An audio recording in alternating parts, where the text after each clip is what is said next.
India is at war. आज जब आप ये वीडियो देख रहे हो तो भारत के 28 राज्यों में से कम 15 राज्यों में जंग जारी है।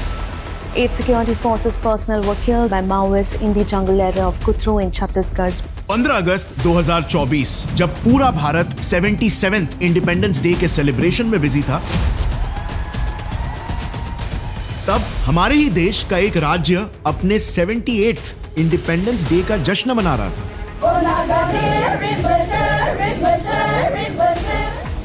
आप बिलीव नहीं करोगे, लेकिन इस स्टेट के पास अपनी खुद की एक पार्लियामेंट है, होम मिनिस्ट्री, फाइनेंस और यहाँ तक कि इनकी खुद की एक्सटर्नल अफेयर्स मिनिस्ट्री तक है। इस उग्रवादी संगठन के प्रभाव वाले इलाके में अलग से एक विदेश मंत्रालय, अलग गृह मंत्रालय और अलग वित्त मंत्रालय। ऐसा लगता है जैसे हमारे ही देश के अंदर एक दूसरी सरकार चल रही है। और तो और इनका खुद का एक प्राइम मिनिस्टर ख्वीन गालेंग, जो हमारे ही पीएम की तरह अलग अलग देशों से मिलने जाते हैं।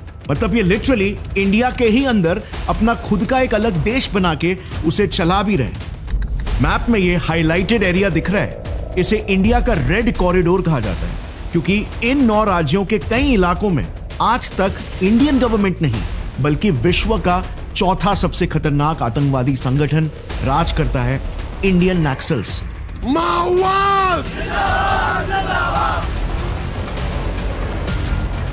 जी हाँ दोस्तों, भारत में नक्सल को मारा जा रहा है। इन पर 100 से ज्यादा ड्रोन हमले किए गए। दिन रात पाकिस्तान का ढिंडोरा पीटने वाला इसके अपने ही मुल्क भारत में कई तरीकों का आगाज हो चुका है।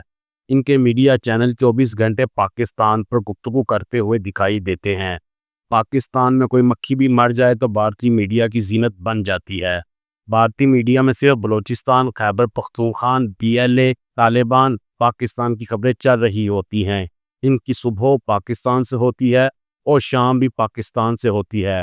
हालांकि बलूचिस्तान के दहशतगर्दों को फंडिंग करने में भी भारत मुलविस है। आप इससे अंदाजा लगाएं कि भारत की 34 रियासतों में से 15 रियासतों पर नक्सल का कब्जा हो चुका है। भारत अब आज़ाद मुल्क नहीं रहा। पाकिस्तान के एक भी हिस्से में कोई भी ऐसी बात हो जाए तो सुबह शाम सिर्फ भारतीय मीडिया इसी पर ही गुफ्तगू करेगा। आइए देखते हैं भारतीय तज्जियाकार इस बारे में क्या कह रहा है। तालिबान, आईसिस और बोको हराम के बाद इंडिया के ये नक्सलवादी माओइस्ट पूरे दुनिया के सबसे क्रूर आतंकवादी माने जाते हैं, क्योंकि इनकी 20,000 सैनिकों की एक विशाल सी सेना है जो अपने मकसद को अंजाम देने के लिए किसी भी हद तक जा सकते हैं।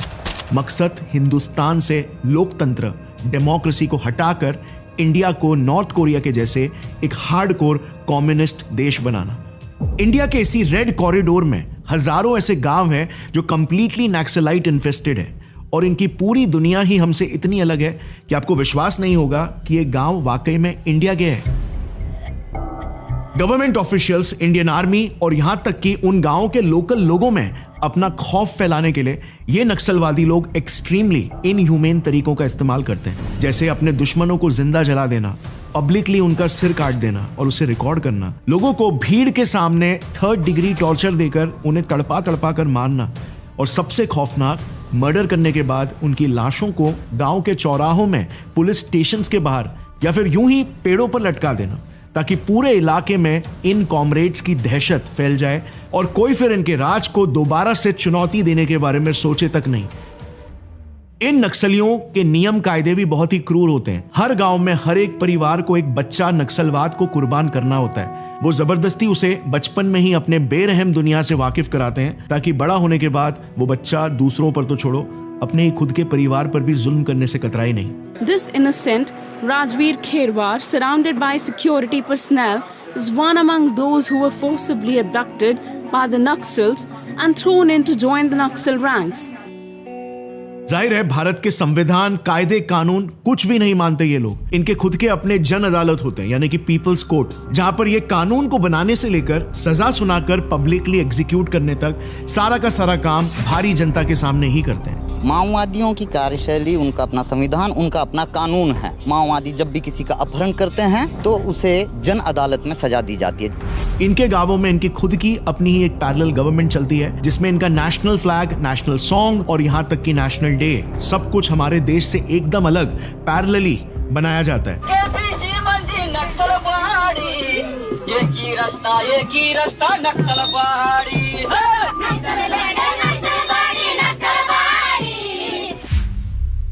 इनफैक्ट हर साल 15 अगस्त और 26 जनवरी को तो इन नक्सल इलाकों में ब्लैक डे यानी कि शोक दिवस मनाया जाता है। इसके अलावा अगर आप इन नक्सलवादी गांव के हालात को देखोगे ना, तो आज भी वहां पर कुछ ऐसे काम चलाऊ पुल और रोपवेज है जो गांव के लोकल्स नहीं बनाए। वजह, ये अपने इलाकों में एक भी इंफ्रास्ट्रक्चरल प्रोजेक्ट बनने ही नहीं देते।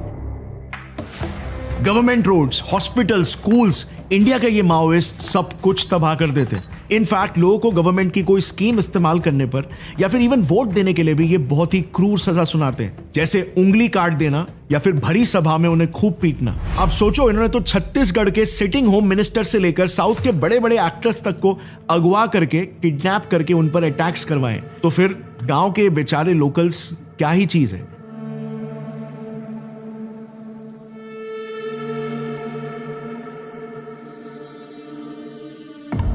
इसके अलावा नक्सल्स अपने इलाकों में अपनी खुद की ही एक अलग इकोनॉमी भी चलाते हैं। इन्होंने बकायदा टैक्स स्लैब्स बना के रखा हुआ है, जिसमें लोगों को गाड़ी या बाइक से लेकर घर खरीदना हुआ या फिर अपना कोई भी बिजनेस करना हुआ, सबके लिए इन माओइस्ट को टैक्स भरना पड़ता है, जिस वजह से ऑफिशियल रिकॉर्ड्स के हिसाब से इनकी एनुअल इनकम करीब 100 करोड़ रुपए तक पहुंच जाती है। इसके अलावा ये गांव के मासूम किसानों से जबरदस्ती अफीम जैसे हार्ड ड्रग्स की भी खेती करवाते हैं, जिससे वो सालाना 70 करोड़ रुपए कमाते हैं। Now definitely Indian government in पर कंट्रोल करने की पूरी कोशिश कर रही है, पर इसके बावजूद भारत के 38 जिलों में आज भी इनका ही राज है। ये नक्सल्स तो ओपनली कह चुके हैं कि उनका मकसद है 2050 तक पूरे देश की सरकार को गिराकर इंडिया को एक कम्युनिस्ट देश बनाना। अब जहां इंडिया के इन 9 स्टेट्स में नक्सल कॉन्फ्लिक्ट शुरू है, वहीं पर इंडिया के पूरे नॉर्थ ईस्ट में अलग ही भसड़ मची हुई है। हमें अब तक सिर्फ ये पता है कि मणिपुर जल रहा है, जो कि सही भी है, which is true.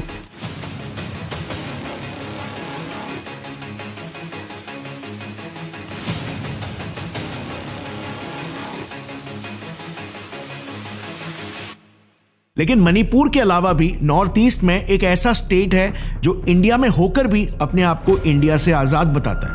We are proud to be descendants of Sakse warrior race and I refuse to acknowledge myself as an Indian citizen. साल 1946 नॉर्थ ईस्ट में देश की सबसे पहली सेपरेटिस्ट रेबेलियन की शुरुआत हुई थी। कश्मीर से नहीं बल्कि नागालैंड से।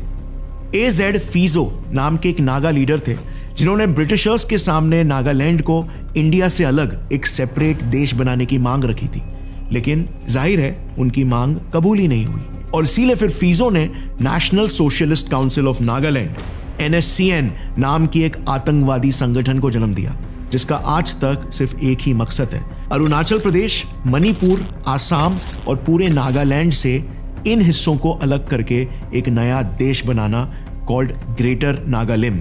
एंड गेस व्हाट, ये हमारे देश से एक डिस्ट्रिक्ट को आजाद कर भी चुके हैं, हिब्रोन। जैसे मैंने आपको वीडियो की शुरुआत में बताया था, ये जिला इंडिया के अंदर एक फुल्ली फंक्शनल ऑटोनोमस कंट्री है, जिसका ऑफिशियल स्लोगन है नागालैंड फॉर क्राइस्ट।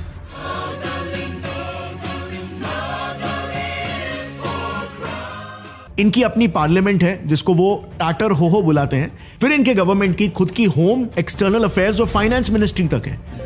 आश्चर्य की बात यह है कि इस उग्रवादी संगठन के प्रभाव वाले इलाके में अलग से एक विदेश मंत्रालय, अलग गृह मंत्रालय और अलग वित्त मंत्रालय है।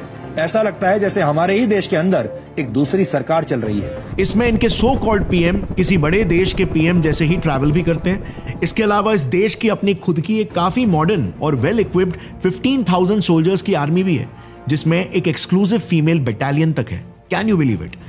ये वो सो कॉल्ड देश है जिसने हर साल की तरह पिछले साल 14 अगस्त को अपना 78th इंडिपेंडेंस डे मनाया था। हिंदुस्तान में होने के बावजूद भी पिछले 78 सालों से ये हिंदुस्तान से आजाद होने का जश्न मना रहे, वो भी एकदम ओपनली अपने सेलिब्रेशंस के वीडियोस सोशल मीडिया पर रिलीज करके। दे डोंट इवन केयर कि इसका परिणाम क्या होगा। इनफैक्ट बाकी रिबेल्स की तरह ये लोग इंडियन आर्मी से डर के भागते भी नहीं है। उल्टा अगर इंडियन आर्मी उनके द्वारा कंट्रोल्ड इलाकों में घुसने की कोशिश करे तो ये लोग उन पर भी हमला कर देते हैं। एंड सरप्राइजिंगली हमारी इंडियन आर्मी भी उनसे शांति से बात करती है। ओके, देखो कितना अच्छा लग रहा है, सिंपली बात हो रहा है। ऐसा बात करने से कितना अच्छा होना था। फिंगर दिखा दिखा के मेजर साहब को बोल रहा है, वो हाई कमांड का अथॉरिटी से बोल रहा है हम लोग। ओके। फिर अब नागालैंड के दक्षिण की ओर मणिपुर की क्या स्थिति है ये तो हम सब जानते ही हैं। पिछले 2 सालों से मणिपुर में कुकीज और मैतीस के बीच में एक इंटेंस वॉर चालू है जिसका आज तक कोई समाधान निकल कर नहीं आ पाया। लेकिन जो बात आप शायद नहीं जानते होंगे वो ये है कि आज मणिपुर में हमारी भारतीय सेना 10 अलग अलग रिबेल ग्रुप्स के करीब 55,000 मिलिटेंट से एक साथ लड़ रही है। लेकिन इंटरेस्टिंग बात यह है कि इन 10 संगठनों में से कोई भी यूनाइटेड नहीं है। 10 के 10 अलग लड़ रहे हैं। इन सबका मकसद तो एक ही है, उनका खुद का एक अलग देश बनाना। लेकिन इन सबका देश दिखता भी एक दूसरे से बहुत ही अलग है। मतलब यार जरा सोचो, गलती से इन्होंने मणिपुर को अलग कर भी लिया तो ये लोग एक स्टेट के कितने टुकड़े करेंगे। And yes, let me also stress कि सारे के सारे रिबेल्स प्रोफेशनली ट्रेन्ड कमांडोज हैं जिनके पास latest rocket launchers, machine guns और स्नाइपर राइफल्स जैसे बहुत सारे मॉडर्न हथियार हैं। इनफैक्ट इन्होंने तो स्टारलिंक जैसी एक एडवांस कम्युनिकेशन टेक्नोलॉजी तक हासिल कर ली है जो अब तक इंडिया में ऑफिशियली रिलीज भी नहीं हुई है। इसके पीछे जाहिर सी बात है, रीजन यही है कि हम सब जानते हैं कि इन रिबेल ग्रुप्स को फॉरेन से हैवी फंडिंग्स आते हैं। बट मणिपुर के अलावा असम का भी सेम ही हाल है। वहां पर गवर्नमेंट रिपोर्ट्स के हिसाब से मेजरली 3 रिबेल ग्रुप्स ने इंसर्जेंसीज फैलाए रखी है जिनका मकसद असम को इंडिया से अलग करके एक नया देश बनाना है।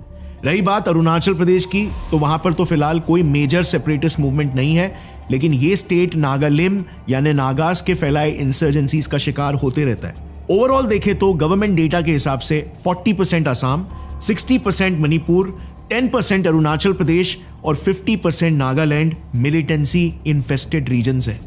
लेकिन इन सब में नुकसान हो रहा है सिर्फ और सिर्फ वहां की आम जनता का। These are the people who have been surviving for a year inside Manipur's relief camp.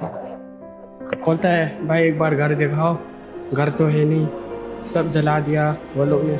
हर रात हर सुबह बच्चे लोग बोल रहे हैं पापा कब घर जाएंगे, कैसे जवाब दिया जाएंगे। एक बाप का दिल तो दुख होता है ना।